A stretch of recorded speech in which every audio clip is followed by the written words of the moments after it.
Ah, Wing Commander Montgomery Fortescue III here. VC, GC, OBE, OM, GBE, DSO, bloody etc. ETC. What? You want great detail about our first meeting, the Professor and I? Well, fair enough.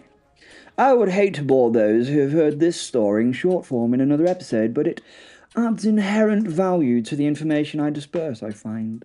The year was 1913. Or was it 1914?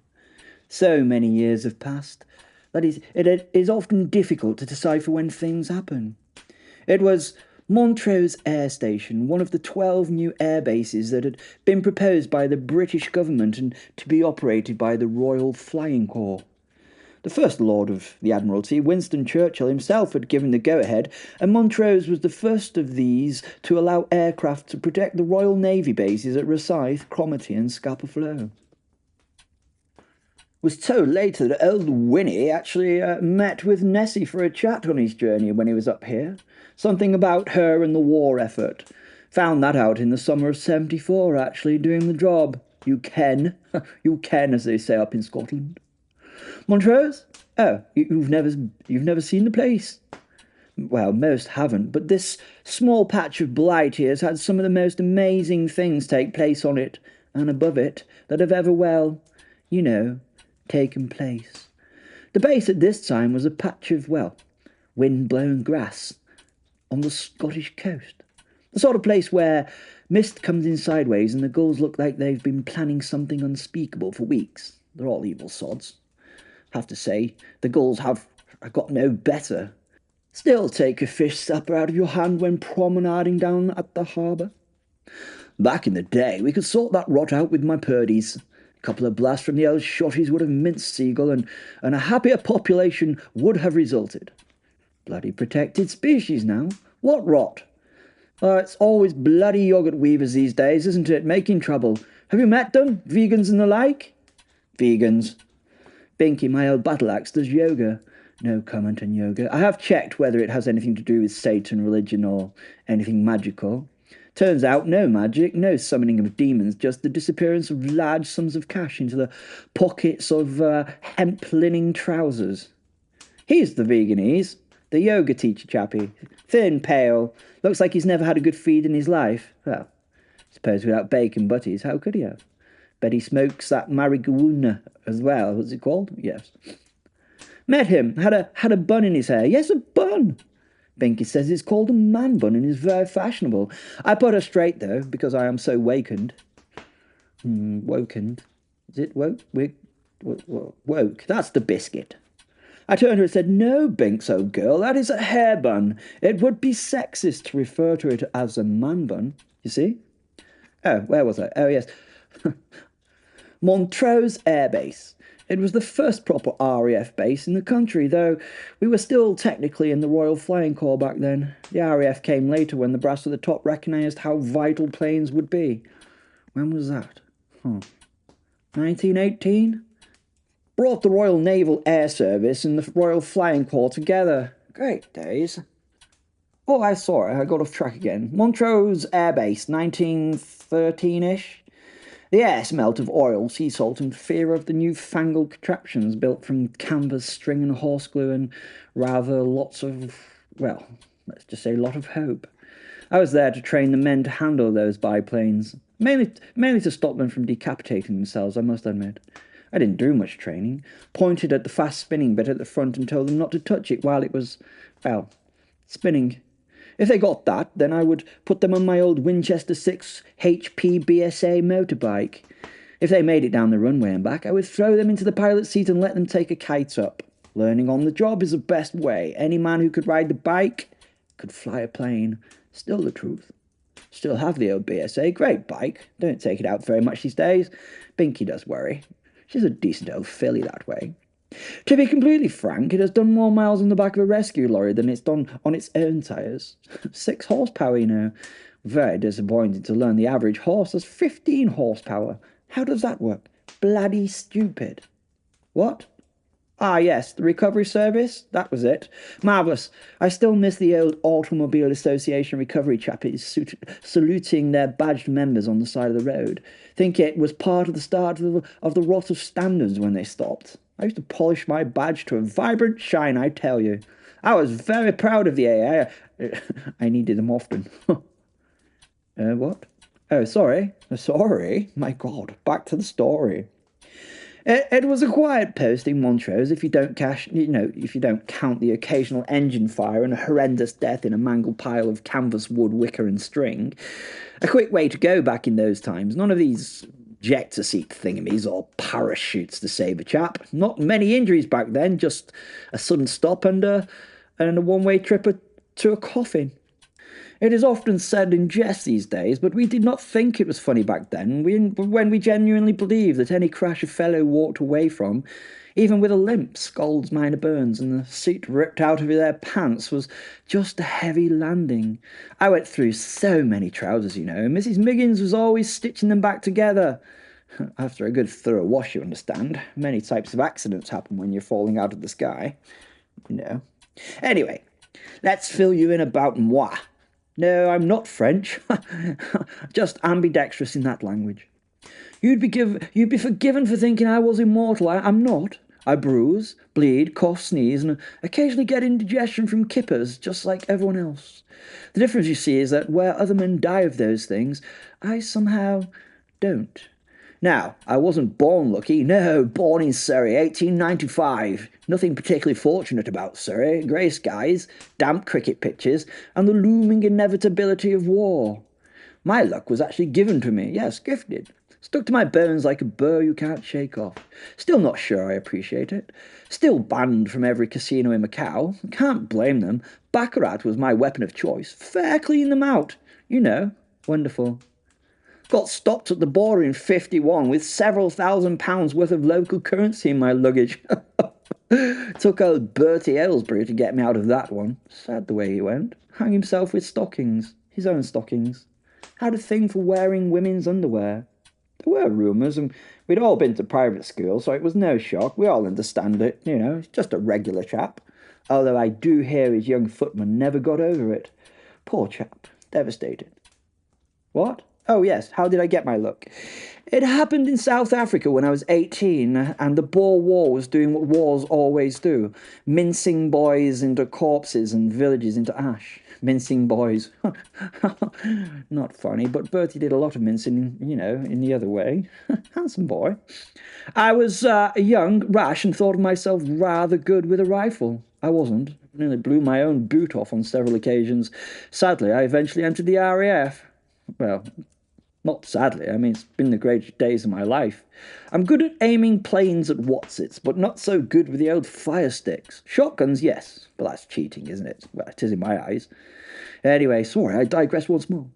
One evening, our patrol stumbled across a tribal camp caught in the middle of the Boers' crossfire and our own. Xhosa families, I think that's how you say it. They speak with clicks. Trapped inside while the bullets of two different forces tore through the air. Without thinking, I ran in. I don't remember how, just flashes. A bullet nicked my collar. A shell burst yards away, but the shrapnel bent itself around me like it better places to be. Rescued a bloody lot of them. Not all of them. In and out I went with as many of the terrified as I could carry. Finally, I carried the chief's daughter out under one arm, his wife under the other, while his son clung to my belt like a determined barnacle, and somehow I walked out of it, not a scratch. The chiefman was not there at the time, doing something irksome somewhere to some wildlife, but he returned the next day as we packed up camp after sending the Boers off with their tails between their legs. Ha! I tell you, marvellous. The chief, a man with eyes like old embers, said I had interfered with fate. Not very thankful, was he, to be honest? Their culture is somewhat different to our own, not British, if you know what I mean, not knocking other cultures, but it's not British. Told me off for saving what was meant to be lost. Did have 18 wives and more children than can be healthy for anyone, though, so maybe one wife would not be missed.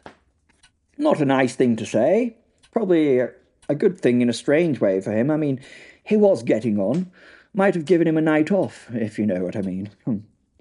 He insisted his people repay me, though. I told him Englishmen don't accept gifts, which is a lie if you're offering. We'll accept we'll accept anything if it comes with gin. And so one night, under a sky that looked far too large for an 18-year-old boy to stand beneath, I found myself at the centre of the circle of Amikiha. I think that's how you say it. The healers, the diviners, men and women who spoke with the ancestors, and I swear to this day, the ancestors bloody well answered back. The diviners stripped me off, only to my drawers, mind, I was not up for any of that funny business, and painted me with ochre, drew patterns on my chest that shifted like smoke, and chanted until the stars themselves seemed to lean closer. And then, silence, nothing. And the chief stepped forward, touched my forehead, and whispered a word I couldn't pronounce if you gave me a month to try. And that was it. Nothing. It was a bit of a letdown, to be honest, at the time, or so I thought. The next morning, our column was ambushed. Every man jack cut down where they stood. My horse was shot, collapsed beneath me, and should have crushed me flat. Except it didn't. It should have, and it should have trapped me where I lay, too. But no, I got up without a bruise, dusted myself off, and legged it, as the younger chaps say, under heavy gunfire. Every shot missed. I escaped my pursuers easily, not by my guile, but by their inability to notice me. Was ridiculous at times. Once I pretended to be a tree, and one of the boorish types relieved himself on me. Didn't notice me while he warmed my leg. Bizarre. I'm not that good an actor. Took me 3 days to get back to our lines, with many run-ins with the enemy. Kept bloody falling into water miraculously in that place. Water is very hard to find there, but every time I was thirsty, I tripped up and ended up face down in a stream, or pond. When hungry, I found sausages in my pocket. I swear they hadn't been there before. British soldiers do not carry cooked sausages in their kit. Although, maybe they should. I'll suggest it to them at the next Air Marshal meeting. From that day on, it was like the universe had given me a permanent pass of leaving away. Crashed planes, walked away uninjured, just pride, and once singed my moustache off. That hurt, I have to say. Stunk too, burnt hair, you know. Gas attacks, lungs clear as a bell. Sudden wind direction change would send the clouds of it back towards the enemy trenches. Plague in Egypt. I got the sniffles. Once, a black dog charged across no man's land, jumped for my throat. I slipped and fell in a shell hole, and it sailed right over me, snarling like the devil itself. Then the bloody thing came back and wanted scruffing behind the ears. Can't tell you the dog's nickname. Not these days. Really not acceptable in polite society. Yes. But here's the thing about luck. It isn't free. It never is. Mine has teeth. Everyone around me, well, they aren't so lucky. In fact, I often wonder if I sort of suck the luck from others. I bloody hope not. The Spitfire Squadron in 40. I was the only one to limp home from a raid over Calais. My Lancaster crew in 43. All gone except me staggering out of a burning fuselage with nothing worse than a full bladder. I could list more, but I don't wish to. The wives. I've had 3. All happy marriages, I have to say, but no divorces, not one. Secret to a good marriage is to see each other as little as possible, I find. So you can imagine me always being on a war front kept them rock solid. But the wives, they age, and I watched the things I loved most die. The universe may spare you, but it doesn't spare your friends or family. No, my luck did not work there. Damn it. No. So no, I'm not immortal. I'm just inconveniently, sort of unfairly alive, or a walking accident waiting to happen, except it never does. Well, it doesn't happen to me, and sometimes late at night I wonder if that word whispered into my skull at 18 wasn't a blessing at all, but a damn curse. Perhaps it was a bargain. Perhaps those ancestors with their old ember-filled eyes said, "Let this boy live, and let him watch everyone else he loves burn around him." Fairly rum of them, if so. That's the trouble with luck, you see. It runs out. Eventually. It just hasn't run out for me yet. People often also remark, usually after a few too many sherries, that I don't look my age. It was the big 130th birthday party just last Tuesday. You don't look your age, a polite way of saying, good Lord, why aren't you dead yet? I take no offence. They're right.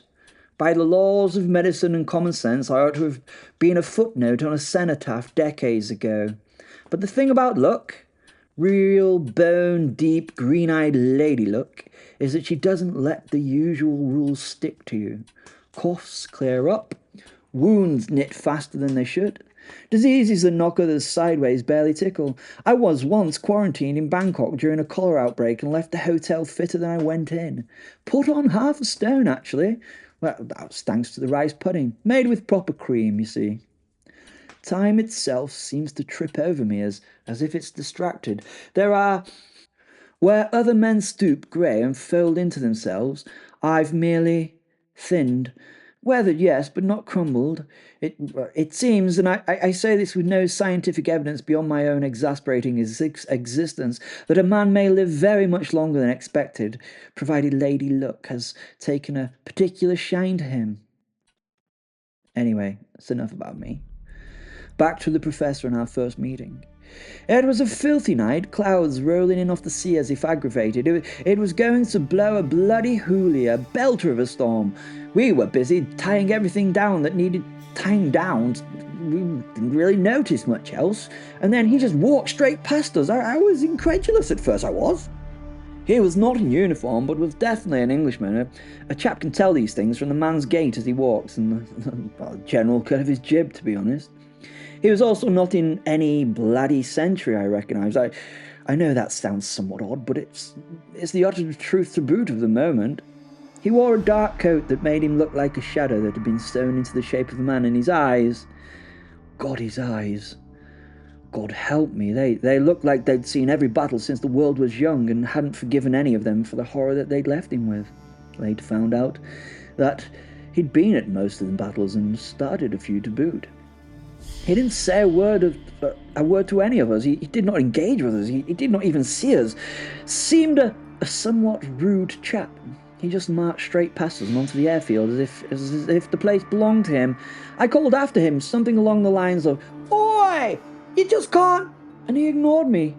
Instead, he slowly walked out into the middle of the field while I sort of trotted out behind him like a curious Jack Russell at supper. "I say!"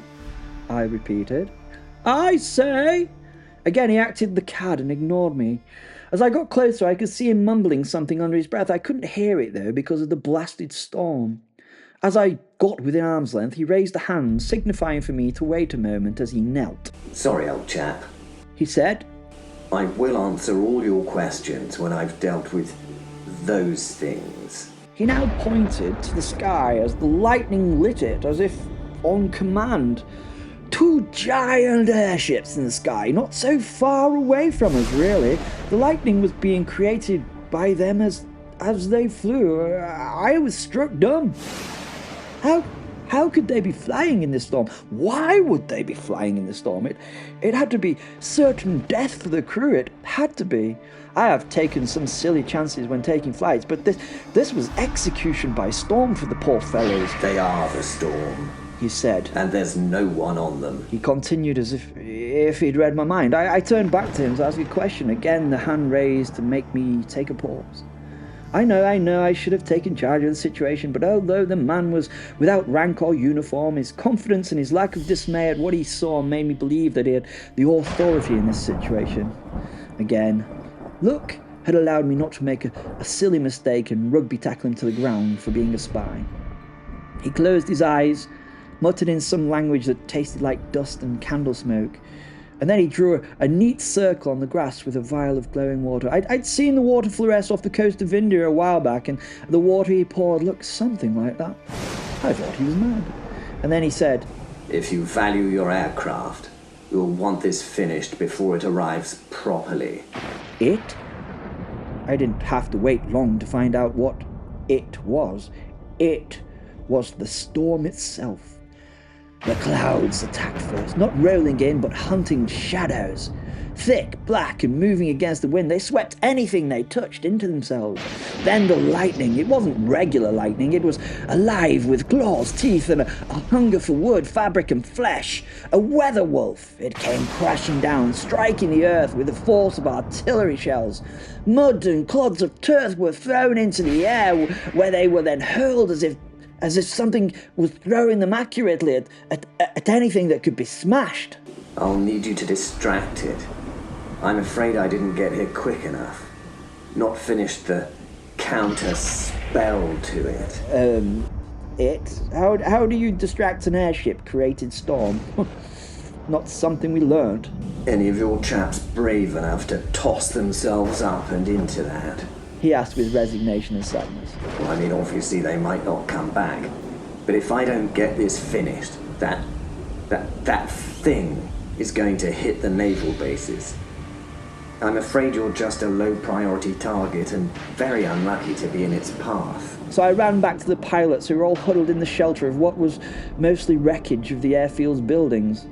Right, chaps. I know this sounds inescapably idiotic, but we need to go up and do a bit of shooting at things, I told them.